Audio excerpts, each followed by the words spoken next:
Hello and welcome to Wednesday's programme. Coming up tonight between now and 6:30. Good evening. There were dramatic scenes at the University of Exeter this afternoon as hundreds of students sat down in the main campus building in support of their lecturers who are striking over pensions. After 4 weeks of walkouts, the University Union has rejected an offer from the governing body. They say new reforms would leave a typical lecturer £10,000 a year worse off in retirement. But there's concerns this will lead to more strike action during the exam period, angering some students who are facing mountains of debt for their education. Richard Lawrence reports. Police have cordoned off a stretch of road in Gillingham in Dorset in connection with the Salisbury spy attack. The Army has... More than 300 homes and businesses in Devon are to benefit from greater flood protection. It's hoped Now, the mother of a teenager who has been missing from his home near Tintagel for 8 months says she hasn't given up hope. Beck Stratfield's 17-year-old son Finn disappeared last July. He was last seen by a hiker near the town's youth hostel. This weekend, a 30-mile walk is taking place between Padstow and Foy to raise awareness of Finn's disappearance and also to raise money for a charity which has helped the family through their ordeal, as Karen Bell now reports.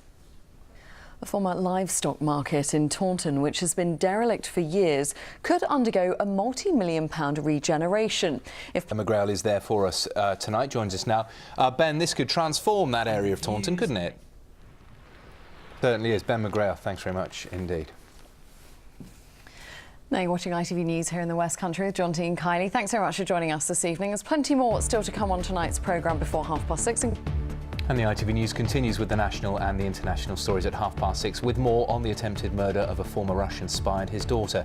Here's Mary Nightingale with the details.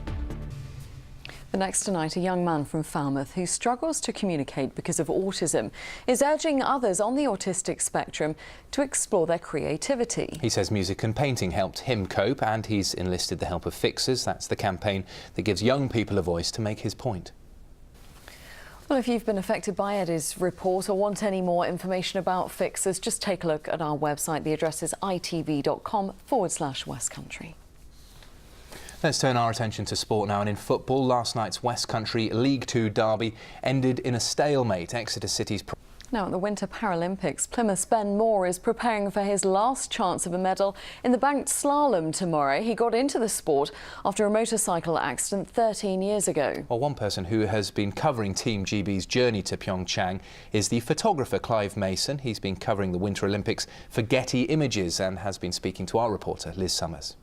We were just saying that's not a bad job, is it? Pretty Travelling good. around the world doing that. Great photos too. Now, around the West Country, children who are deaf and hard of hearing are experiencing how music and rhythm can help and inspire them. We've been to visit a group where samba is used to help overcome isolation and to build confidence, as Kevin Ashford reports.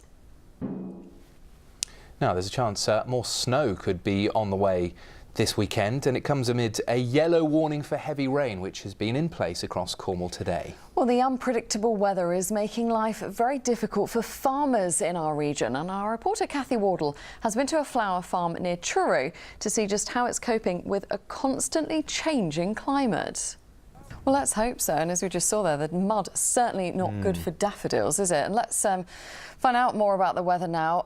Let's start with today, Bob. It wasn't looking great when we went to Taunton earlier in the programme, was it? It was rainy and Ben McGrail getting very wet there in his raincoat. And there is, you're going to ask me, a bit of well, as thread of snow. I was going to say, we're looking further ahead. I've seen a few things on Twitter today about more snow coming this way. OK, Bob, thanks very much indeed. Now, before we go, let's remind you of the main headlines here in the West Country this evening. And hundreds of students at the... And that's it from us this evening. I'll be back with the late news for you at 10:30. Now we'll hand you to Mary Nightingale as the ITV News continues. From all of us here, have a lovely evening. We'll see you tomorrow at 6. Bye-bye.